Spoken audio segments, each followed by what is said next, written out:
Bana, kwenye each one teach one, tunashukuru. Leo ndio tarehe 7 na usiku ndio huu umeingia. Kama ndege vile, kila mtu anajisogeza kwenye kiota chake. Pumzike ili kesho tugange yajayo. Tunashukuru kwa sababu hakuna taarifa yoyote labda kuna mtu yote kajeruhiwa, kaumizwa, ni sehemu yoyote, yani kila kitu kimeenda shwari. Kwa hiyo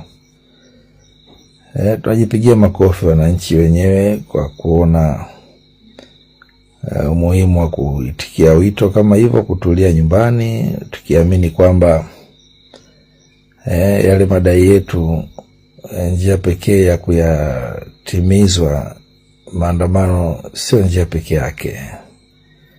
Wananchi wametikia wito kwamba maandamano sio njia pekee ya matakwa yao kutimizwa, ingawa ni haki yao ya msingi wanaoidai, ni jambo la msingi kabisa, na of course mamlaka zinafahamu hilo.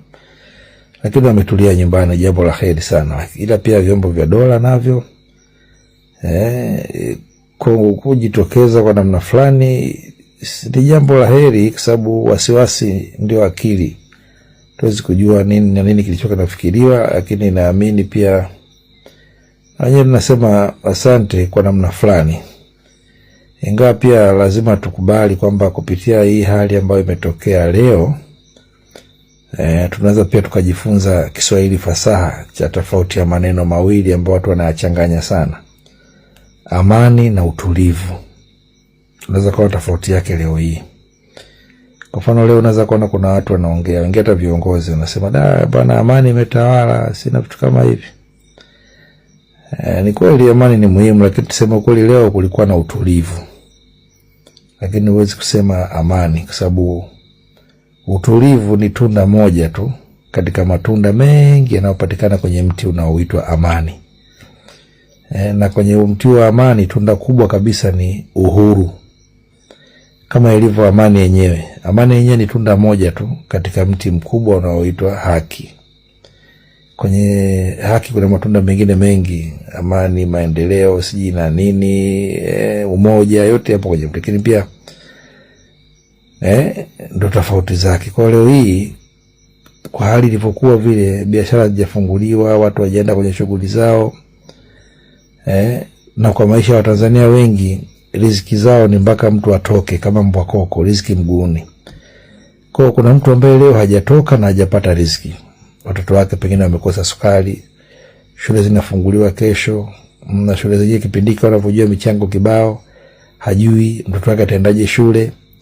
Huyu mtu huwezi kusema kwamba alikuwa na amani.